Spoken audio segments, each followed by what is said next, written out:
unfortunately, it's not the typical, quick talking Ryan Reynolds, but he sells it. He sells it for what it is, and another scene that I did like was the stuff shot in the football stadium. The stuff shot in the football stadium is pretty good. I mean, it didn't directly relate to the game happening, but the crowd scenes surrounding it and using the insides of the football stadium. I like that. There was like an effect of a montage. But I think it could have been better if they used more of the football action leading up to building up the action, like getting to a goal maybe. But the director decided to go another way, so there you go. It's okay. That's cool. Yeah. And I mean, Washington for me, he was a badass here, but it was more subtle. I think I don't know. It was more subtle. It's not like wasn't as menacing. It wasn't as like crazy. The crazy shit he pulled off in Training Day. Yeah. It wasn't the, how do I say this? With American Gangster, he was a bad guy there, but like. Or that movie with the family? Man on Fire. Man on Fire. They're badass there. They're definitely badass. Serious badass. Definitely badass. I think in American Gangster it's more like everyone's like he is a badass, but like, I didn't see it as much. But here it's like he's subtle, but he's still still nasty in his own way. Yeah. Right? I've heard some podcasts where some guys have said that to make it more believable that Denzel could match up with Ryan Reynolds, they gave him the graying hair. Yeah. So it's like, see, Denzel's not as cool as he used to be because he's graying, so he can match up with Ryan Reynolds. Yeah. But then later on, he shaves it off, and like Denzel is still at his peak. It's Yeah. like, he's the man. He's Denzel. Exactly. It's like you said, when he was just like one little move, and then just just a simple tone of dialogue with a certain type of intonation. Yeah. And he just owns it. Yeah, he owns it. Grabs the whole camera. And when he goes like, when Ryan Reynolds goes like, "You're not getting mad." No, I am. Yeah. Oh, I thought that was clever. That the movie had those lines are cool, and maybe I guess there should have been more of those lines. There should have been more fun lines in this movie. Yeah. That was my main annoyance here in this movie. Like, a lot of the dialogue was a bit mumbled and garbled. True. True. Yeah. I was trying to make out what and I'm it's saying. supposedly Dolby Cinema, so you can't blame it on just crappy TV. But that was a fun thing. It's still Denzel Washington in his prime. Yeah. And Ryan Reynolds did a great job. And the action, what I loved about the action was that even though it's still being used on a handheld, that's what I noticed. It's like a handheld. You could see the choreography.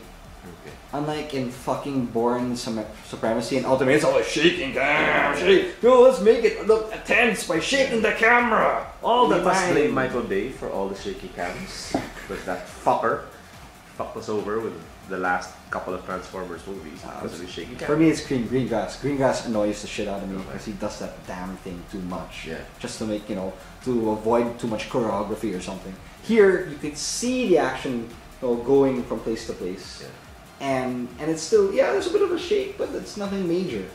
And the action here was intense. Yeah. Really intense. I don't know whether it was the sound system they used, but it worked for me. Yeah. Even the action, even the fight scenes were kick-ass. The fight scenes were great. Yeah, I could hear some chick in the in the front. Yeah, because the sharp stuff was coming. I was like, oh, she really loves Ryan. Yeah. So great action. I think this guy Daniel Espinosa will go far. I think he's gonna go far. And judging from the box office from this movie, it was beaten by The Vow, but still, God. but it still made mad money. It's like the top grossing Denzel Washington movie after American Gangster is his top grossing. Oh. Yeah. So I think this movie's will show promise. Okay. So there. So great, man. Yeah, I'm gonna give this a B+. Alright. Really enjoyed this one. Yeah, it was like a thrill ride for me. Yeah, there are certain lapses, certain lulls in this movie, but I got over it. Although I was going, come on, get the next action scene too. Yeah. The action, the talking scenes were doable, but I gotta go with a B because, like I said, the lulls were too many, and to quote Anthony earlier, he said, "So safe house is sleep house, huh?"